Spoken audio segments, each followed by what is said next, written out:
Gálatas 5, do 16 até o 26. Digo, porém, andai no Espírito e jamais satisfarei a concupiscência da carne. Porque a carne milita contra o Espírito e o Espírito contra a carne, porque são opostos entre si, para que não façais o que porventura seja do vosso querer. Mas se sois guiados pelo Espírito, não estáis sob a lei. Ora, as obras da carne são conhecidas e são: prostituição, impureza, lascívia, idolatria, feitiçarias, inimizades, porfias, ciúmes, iras, discórdias, dissensões, facções, invejas, bebedices, glutonarias e coisas semelhantes a estas, a respeito das quais eu vos declaro, como já outrora vos preveni, que não herdarão o reino de Deus os que tais coisas praticam. Mas o fruto do Espírito é amor, alegria, paz, longanimidade, benignidade, bondade, fidelidade, mansidão, domínio próprio. Contra estas coisas não há lei. E os que são de Cristo Jesus crucificaram a carne com as suas paixões e concupiscências. Se vivemos no Espírito, andemos também no Espírito. Não nos deixemos possuir de vanglória, provocando uns aos outros, tendo inveja uns dos outros. E se eu perguntar, como vai você? Né? A saída é sempre a mesma, vou bem. Dificilmente a gente vai falar algo diferente disso, né? Mesmo que não vá tudo bem, a gente sabe que é apenas um cumprimento formal. Mas e se eu perguntar, como vai a sua vida com Deus? Aperta, né? Como vai seu relacionamento com Deus? Isso realmente vai trazer muitas coisas. Outra pergunta, por que é que você vai à igreja? Estava conversando com um irmão outro dia que fez essa pergunta a um outro irmão de outra igreja, perguntando, por que é que você vai à igreja? E ele dizia, porque lá é bom, porque lá... E a pessoa pipocava e muitas vezes não se sabia porque ia até a igreja. Hoje em dia até é muito comum respostas evasivas e alguns gostam até de dizer apenas, vou lá buscar minha bênção. E é interessante que quem tem esse tipo de pensamento vai de uma maneira muito individualista e até egoísta na igreja. Eu vou lá para buscar a minha bênção, simplesmente. Sim, quando nós vimos aqui, nós encontramos muita bênção. Há muitas coisas que Deus vai fazer por nós. Mas o que Deus quer fazer por nós, principalmente, é transformar as nossas vidas e nos instruir através da sua palavra. Nos ensinar realmente a viver de maneira que agrade a Deus, que agrade aos homens e a nós mesmos, né? De maneira que realmente seja benéfica e boa para todos. É isto que nós vamos encontrar principalmente no ensino da palavra de Deus. E daí eu te pergunto, como vai você? Como vai a sua vida com Deus? E talvez as respostas sejam meio complicadas. E muitas das vezes a gente vai falar de obras fixas. Muitas vezes a gente fica focado em coisas que nós estamos fazendo, em coisas que estão acontecendo conosco, e muitas vezes a nossa vida parece que está patinando, que está marcando passo. Você não tem às vezes essa impressão? Fala, olha, eu fiz isso, aconteceu isso, as pessoas estão fazendo isso, e é tudo coisa pontual. E a gente acaba vivendo mais para resolver os problemas e apagar os incêndios que surgem da nossa vida do que realmente para viver. Muitas vezes nós simplesmente mantemos a sobrevivência, mantemos a vida acontecendo, mas nem sempre nós realmente vivemos. E esse sentimento acontece até mesmo com as pessoas que estão habituadas a irem na igreja. Nós queremos ver as coisas funcionando, simplesmente. bom, eu estou fazendo a minha oração, eu estou indo de domingo, eu estou obedecendo isso, eu não estou fumando, eu não estou bebendo, eu não estou fazendo... E quando a gente vê, parece que a vida cristã são coisas pontuais e muitas vezes até difícil de fazer. E às vezes a gente lê na Bíblia a respeito de vida em abundância, né? A gente lê a respeito da liberdade para que Cristo nos chamou, mas às vezes parece que a nossa vida são só sequências, né? Uma atrás da outra, de coisas que nós fazemos. E nem sempre a nossa vida parece dinâmica, como ela realmente poderia ser ou deveria ser. Quando Paulo escreve essa carta aos Gálatas, algo estava acontecendo que estava até deixando ele irritado. Eles haviam recebido o Evangelho da graça, crido em Jesus Cristo, entendido que eles, mesmo não sendo judeus, eles eram livres e aceitos por Deus, e que eles deveriam viver essa vida cristã com alegria e ações de graças uns para os outros. Mas na época havia muito já os judaizantes, os legalistas, que queriam fazer com que a vida cristã deles fosse também marcada pelo legalismo, pelos rituais judaicos, de maneira que eles eram levados a achar que a vida espiritual deles estava ligada às leis que eles obedeciam, aos rituais que eles faziam, apenas a mera religiosidade. E Paulo entra dizendo, falou, mas gente, mas não é para isso que Deus chamou vocês. Chamou vocês para a liberdade. E outra, o que Paulo mais notava e que ele acusa aqui, é que assim, e isso geralmente acontece com as igrejas legalistas. Você obedece isso e aquilo, mas por dentro continua aquela mesma pessoa carnal e pecadora que sempre foi. E dessa maneira, o legalismo, ele se torna hipócrita. Porque ele esconde. É muito fácil eu colocar talvez um terno, uma gravata. É muito fácil eu deixar certas coisas, cortar o cabelo de determinada maneira. É muito fácil eu estar todo dia na igreja. É muito fácil eu fazer isso ou fazer aquilo. Dificilmente é ter o coração transformado. E era isso que Jesus criticou dos fariseus, e era isso que Paulo criticava aqui também desse povo, mas nós mesmos, muitas vezes, acabamos tendo uma vida dessa maneira. A religião, às vezes, para nós se torna um peso, mas que nós fazemos porque, poxa vida, né? Não quero ir para o inferno, né? Então é melhor fazer isso. Como eu já até comentei aqui, perguntaram para aquela senhora uma vez, mas por que a senhora vai na igreja? A senhora gosta de ir na igreja? Fala, gostar eu não gosto muito não. Mas por que a senhora vai então? Porque eu tenho medo do inferno. E fica aquele negócio truncado. A pessoa vai por medo, vai por tantas outras coisas, e essa vida nunca caminha. E Paulo está falando disso para eles aqui, e até no trecho anterior do que nós lemos, Paulo foi falando, olha, vocês foram chamados para a liberdade, mas não usem da liberdade para dar ocasião à carne, porque eles estavam brigando entre eles. Falaram, olha, se vocês for ficar se mordendo e se devorando, tome cuidado, senão vocês vão se devorar todo mundo. E é verdade, quando a gente perde o foco de Jesus Cristo, quando a gente perde o foco da nossa vida e começa a ser legalista, porque o legalista é legalista com o outro, dificilmente ele é legalista com ele mesmo. Aí você começa com as cobranças, com os julgamentos, com os ciúmes, né? Porque falou, aquele irmão sim, eu não. E quando a gente vê, todo aquele legalismo vai trazendo à tona simplesmente uma verdadeira realidade, a realidade de que nós somos pecadores. Porque na verdade é para isso que a lei existe e foi colocada. Paulo fala sobre isso. Ele fala, vai dizer que a lei é ruim? Não, a lei não é ruim. Só que a lei, ela só serve para mostrar o quanto nós somos pecadores e o quanto realmente nós não andamos de acordo com a vontade de Deus.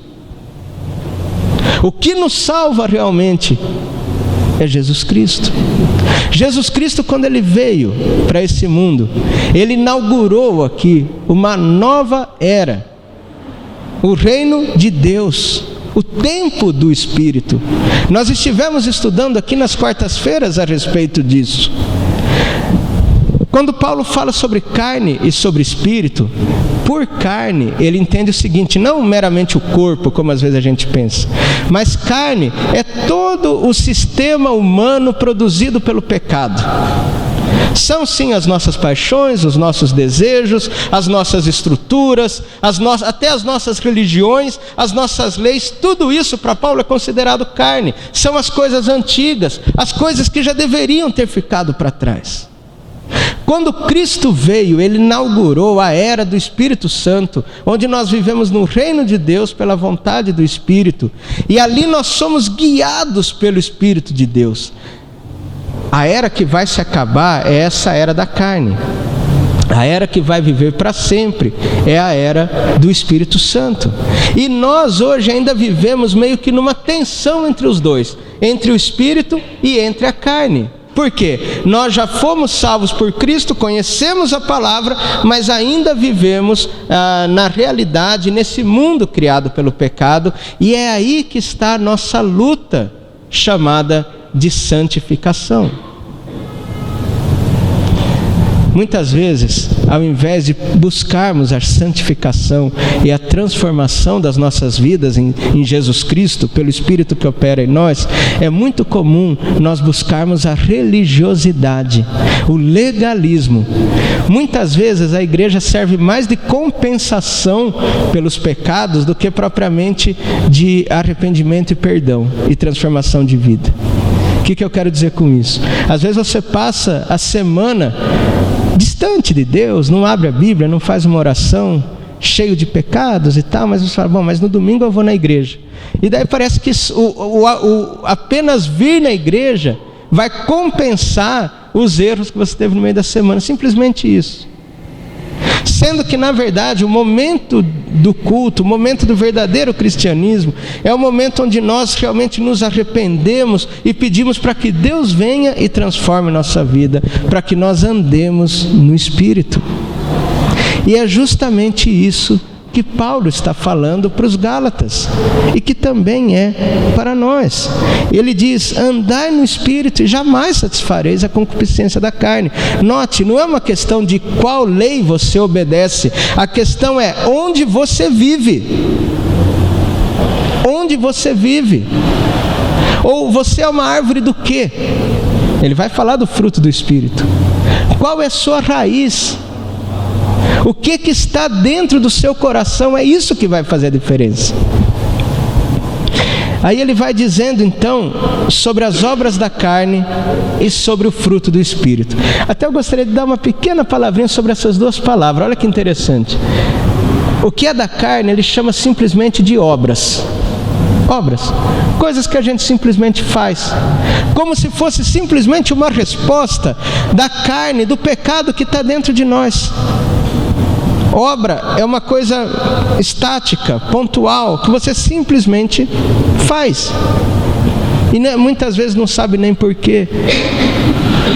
Ficando naquele dilema de Paulo: o bem que eu quero fazer eu não faço, o mal que eu não quero, esse está sempre diante de mim. Porque fica se tornando apenas as obras que você faz por você ser carnal e pecador, ainda que com capa de crente.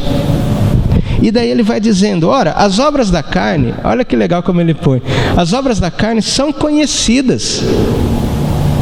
E são conhecidas, todo mundo sabe do que eu estou falando. É como se Paulo falasse assim: todo mundo sabe do que eu estou falando.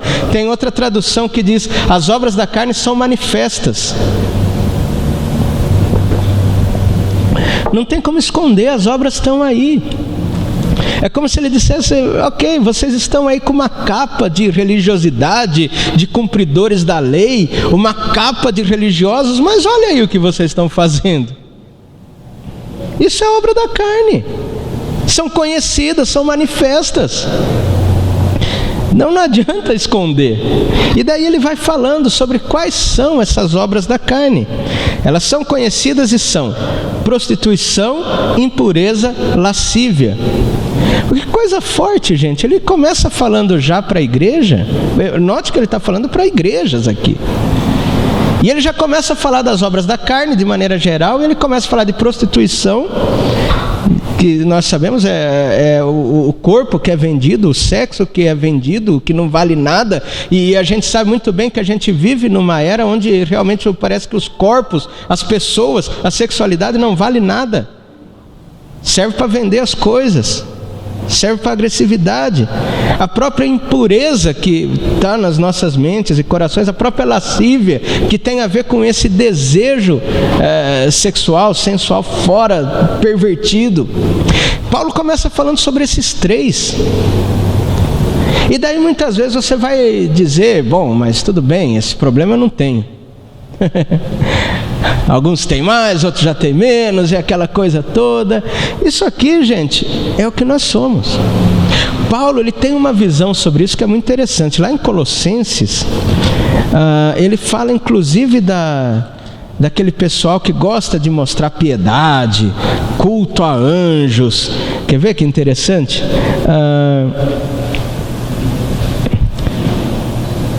Lá em Colossenses 2:23, ele diz assim: tais coisas, com efeito, têm aparência de sabedoria, como culto de si mesmo e da falsa humildade, de rigor ascético, todavia não tem valor nenhum contra a sensualidade. Paulo está falando aqui daqueles, sabe aqueles que são mais santos que os outros? De repente tem umas religiões que criam culto, falsa humildade, culto de si mesmo. Ele fala ali para cima, culto a anjos, pessoas que ficam dando essa capa de santidade, de humildade. Ele fala, olha, mas nada disso tem valor contra a sensualidade, que é onde a gente acaba caindo feio, porque nós somos de carne e osso. Forte falar isso, hein, pastor? O que a Bíblia faz, meus irmãos, é nos mostrar aquilo que realmente nós somos e que está dentro de nós. E ele está dizendo, as obras da carne são conhecidas e são prostituição, impureza, lascívia. E talvez você que já há certo tempo tenha realmente entregado a sua vida a Jesus Cristo, graças a Deus já tenha mortificado essa parte e dito, não, com essa parte aqui eu já não tenho problema. Aí ele vem e fala de outras coisas, idolatrias, feitiçarias. Gente, ele está falando para a igreja aqui. Idolatria, não, nós não temos idolatria, não temos feitiçaria. Mas é interessante que às vezes mesmo dentro das igrejas, as pessoas começam, quando você começa a adorar qualquer coisa que não seja Deus, você transformou um ídolo. Algumas igrejas transformam seus pastores em ídolos. Outros acreditam que determinados amuletos ou algumas coisas vão trazer o poder de Deus ou alguma coisa do diabo, não sei. Isso é feitiçaria. Essas coisas estão por aí também. Mas talvez você ainda possa dizer, não, esse problema com idolatria, com feitiçaria eu não tenho. E daí ele continua, e ele vai dizendo agora de coisas assim bem pesadas que nós encontramos no nosso meio e que tem muito a ver com a nossa falta de comunhão. Olha só, Paulo coloca todas essas coisas juntas. A gente não fica até enquanto está ouvindo aí fala, poxa pastor, mas falar de prostituição, falar de feitiçaria. Aí Paulo coloca tudo meio que no mesmo pé, direto. Inimizades. Inimizade é o oposto de amizade. Você não tem amizade com alguém? Então você está em inimizade. No mesmo pé de igualdade.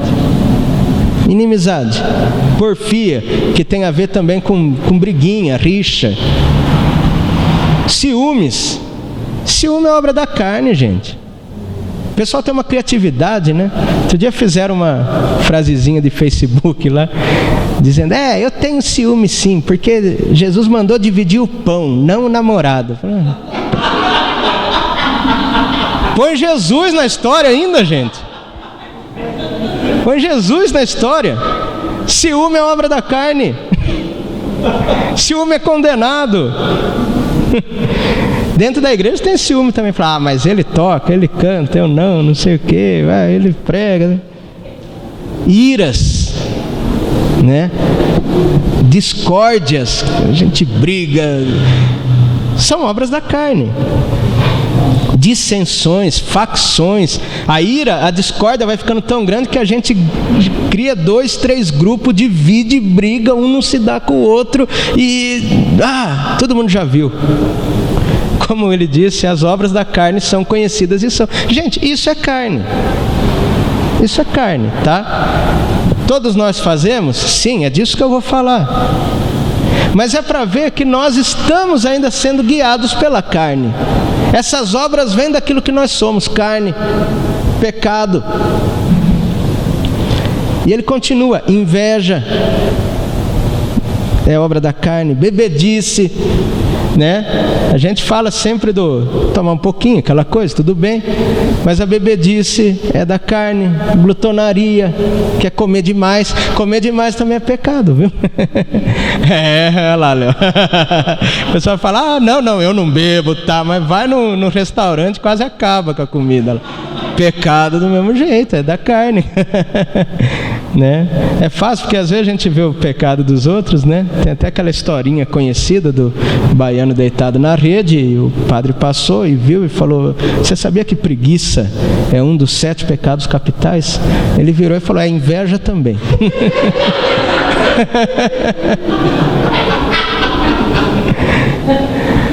Porque até essa piadinha acaba mostrando um negócio. Isso aqui, meus irmãos, é para mostrar o seguinte: que se a gente não cai numa dessas, a gente cai na outra. Agora note, o que ele está falando aqui não é uma nova lista de pecados. Até porque ele termina dizendo assim: coisas semelhantes a estas. Ou seja, Paulo não está fazendo uma lista, que as igrejas às vezes gostam de fazer, de pode e não pode. Mas isso pode? Isso não pode? Meus irmãos, eu acho incrível como que a gente já vive há tanto tempo na igreja e ainda a preocupação é o que pode e o que não pode. Não é essa a preocupação da Bíblia. A preocupação da Bíblia falou: as obras da carne levam por aqui, ó. Porque as obras da carne têm a ver com você buscar só o seu próprio egoísmo, só a sua própria vontade. As obras da carne são o que te afastam de Deus, são o que te afasta dos homens, que te afasta do próximo. Isso é obra da carne. Ao invés de amor, isso.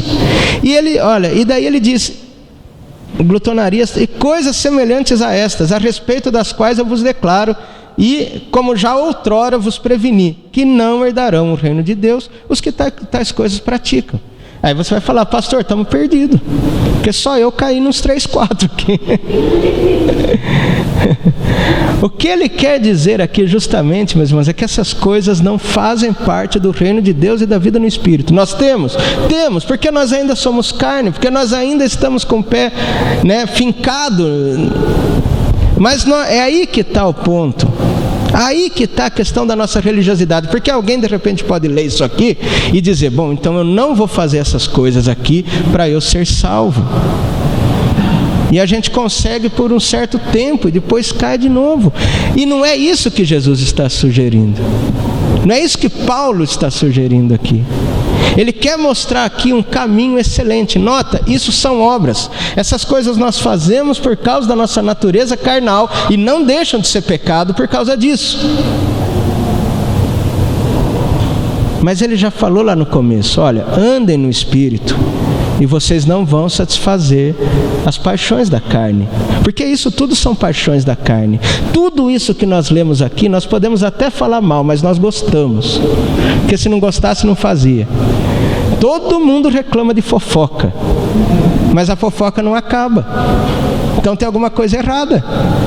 Porque a gente só não gosta da fofoca quando é sobre nós. Quando é do outro, a gente gosta. Se não gostasse, gente, ninguém fazia. Eu odeio gente que tem inveja e não para de falar disso. Porque todo mundo tem inveja, e tem mesmo. A gente vive num mundo que acostumou que ter posses é ter status, e se outro tem, a gente fala: mas quem ele pensa que é? Sabe, meus irmãos, minhas irmãs, conhecer o que a gente realmente é vai nos mostrar muito de onde nós estamos caminhando. Se as obras que se veem na sua vida, que se veem entre nós como igrejas, for apenas essas obras, é porque no fundo nós não nos convertemos coisa nenhuma. Nós continuamos vivendo na carne e, por causa disso, pisando nas obras da carne, pisando, repulsando. E aqui a gente estava perdido. Mas a solução, ele joga aqui no finalzinho, e daí a gente pode voltar. No versículo 24, aí em Gálatas 5, ele diz: e os que são de Cristo Jesus crucificaram a carne com as suas paixões e concupiscências. E o versículo 25: se vivemos no Espírito, andemos também no Espírito. Você vê que isso que Paulo jogou e que eu estou jogando aqui é para mostrar sim que nós somos pecadores. Mas onde que está a diferença? É que nós temos que crucificar a nossa carne com Jesus Cristo. Crer em Cristo, meus irmãos, não é achar que Ele é mais poderoso do que Buda ou que Maomé. Não é uma competição. Jesus nem pode ser comparado com nenhum deles. Seguir a Cristo é você entender que naquela cruz a sua carne morreu com Ele,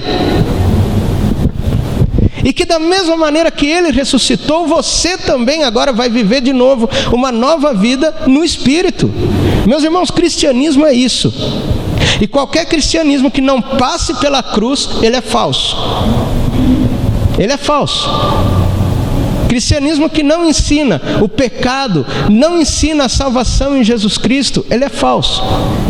Ele fica usando Jesus como ícone. Olha, esse outro Deus aí dá milagre, hein? Mas Jesus faz mais milagre ainda. Não é disso que a gente está falando. Os que estão em Cristo crucificaram sua carne com Ele. Nós estamos nessa caminhada. Você vai dizer: puxa, pastor, mas eu estou só perdendo.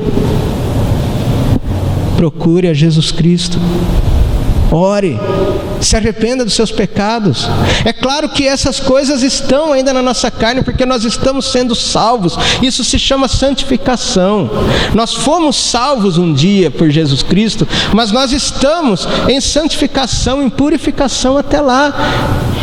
Essas coisas, meus irmãos, podem até acontecer com a gente, mas não podem mais ser o nosso estilo de vida.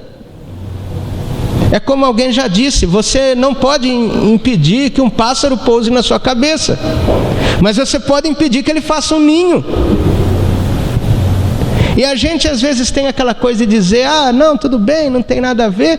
E acho que a gente vai andando com um hotel de passarinho aqui em cima. Não, realmente, às vezes pousa, às vezes faz coisas que a gente não quer, é aí que a gente se arrepende. E principalmente, agora vem a parte principal. Onde nós vivemos? Onde você vive? Você ainda vive no pecado, na carne? Ele diz: ande no Espírito, viva pelo Espírito.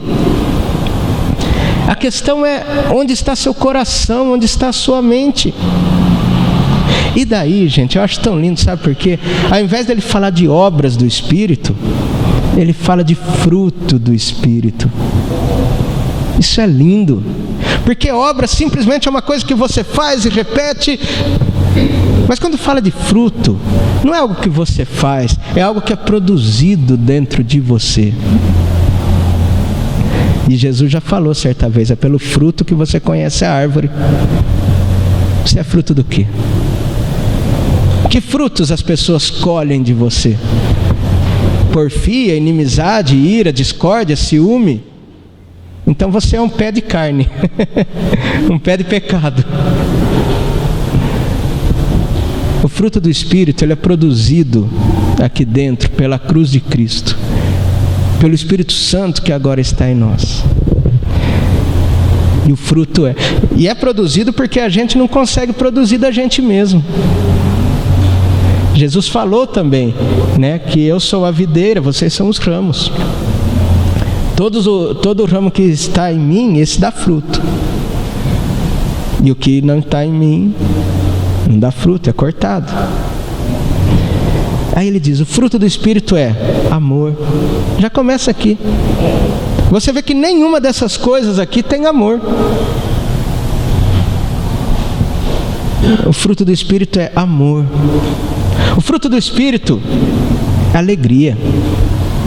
Alegria. Estar bem, né? Poder passar isso para os irmãos é paz. Você lembra aqui nas obras da carne quanta coisa relacionada à briga que ele falou aqui? Inimizade, porfia, ciúme, ira, discórdia, dissensão, facção. 7 coisas só relacionadas à briga. E aqui ele fala: fruto do Espírito é paz. Fruto do Espírito é longanimidade. Isso é paciência. Longanimidade tem a ver com paciência. Benignidade. Benignidade é querer o bem. É a pessoa que busca o bem. Bondade. Benignidade. Porque o bem é o que você faz, bom é o que você é. Benignidade, bondade, fidelidade. Você é uma pessoa fiel? As pessoas podem confiar em você? Fidelidade. Mansidão. O manso, meus irmãos, não é a pessoa... A gente vê até de maneira pejorativa na nossa cultura. Mas o manso é aquele que conquista as coisas não pela violência, mas pelo cuidado. Entendeu? Vai com calma. Esse é o manso. E domínio próprio.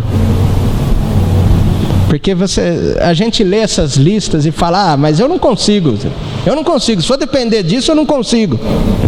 O domínio próprio é o fruto também que é produzido dentro de nós. E nós temos que procurar isso, sim. Temos que procurar. Como? Em oração, em santificação, conhecendo a palavra. Meus irmãos, é aí que eu gosto muito da vida cristã. A vida cristã não é uma vida parada, estática, onde simplesmente você fica fazendo obras, atrás de obras, para ver se, tanto de pecado como obra boa, para ver se lá no céu Deus vai te aceitar ou não. A vida cristã é uma vida dinâmica. É uma vida que produz fruto. É de algo que acontece aqui dentro e que vai sendo apresentado aqui fora. Porque também tem aquele: não, eu tenho a minha vida com Deus lá, escondidinho. Falei: que fruto você dá, meu? Não tem jeito. A verdadeira vida cristã, não que você vá viver de aparência, mas a vida cristã verdadeira, o fruto que é produzido aqui dentro vai produzir frutos. Agora a gente fala assim: nossa, cara, você nem parece crente, não é? Mas você não pode julgar minha vida, você não sabe meu tempo de oração. Ora, o fruto tem que aparecer. E uma coisa linda do fruto, sabe o que é? Que dentro do fruto tem semente. E essa semente cai num outro solo e frutifica. Então não tem essa de fruto escondido. Fruto é para aparecer, é para servir de bênção para outros. E aí a gente vai notando quantas coisas Jesus já falou, da terra onde caiu, né, a semente. Uma caiu na beira do caminho, outra caiu nas rochas, outra no espinho. A gente lembra que ele compara o reino de Deus com um pequeno grão de mostarda, que sendo o menor dos grãos, quando é plantado, ele cresce dando uma grande hortaliça e que até os pássaros do céu podem fazer seus ninhos. Não é isso que está lá? Nós somos chamados sim a sermos cristãos que frutificam o fruto do Espírito e que as pessoas possam ser beneficiadas pelo nosso Espírito. E nós mesmos também. Que as pessoas possam encontrar frutos em nós. Que as pessoas possam encontrar diferença nas nossas vidas. Que o fato de nós sermos cristãos não signifique simplesmente a religião que a gente escolheu, mas que seja realmente algo que nos transforme. E que o Espírito Santo produza muitos frutos em nós. Onde você vive? Na carne ou no Espírito? Olhando para essa lista aqui, que é uma lista para nos orientar, que frutos as pessoas têm encontrado mais em você? Tem encontrado mais essas obras da carne ou mais o fruto do Espírito? O que você tem encontrado em você? As obras da carne ou o fruto do Espírito? Essa palavra, meus irmãos, é para que nós busquemos a Deus. Ele disse: sem mim nada podeis fazer. A única coisa que a árvore precisa fazer para dar fruto é estar ligado à raiz, ao caule. A única maneira de nós vivermos no Espírito é estarmos verdadeiramente ligados a Jesus Cristo. Caso você tenha visto alguma coisa aqui e fale: puxa, isso aqui eu preciso mudar. Então vai orar e vai ver a sua comunhão com Jesus Cristo. Não é simplesmente: não, a partir de hoje eu não vou ter mais inveja. Não adianta você dizer, porque você é fraco e vai durar 3 dias e vai cair. Você vai orar e falar: Senhor, onde está meu coração? Sonda, meu Deus, conhece o meu coração. Vê se há em mim algum caminho mau e guia-me pelas veredas da justiça. Isso está lá no Salmo 139. Hoje, antes de dormir, abre o Salmo 139. Isso vai ser a lição de casa hoje, tá? Antes de dormir, abre o Salmo 139. Ore, peça que Deus transforme. Não tente por você mesmo, que já vai dar, ou cai no legalismo, entendeu? Ore mesmo para que Deus transforme a sua vida de dentro para fora. Que o Espírito Santo que habita em nós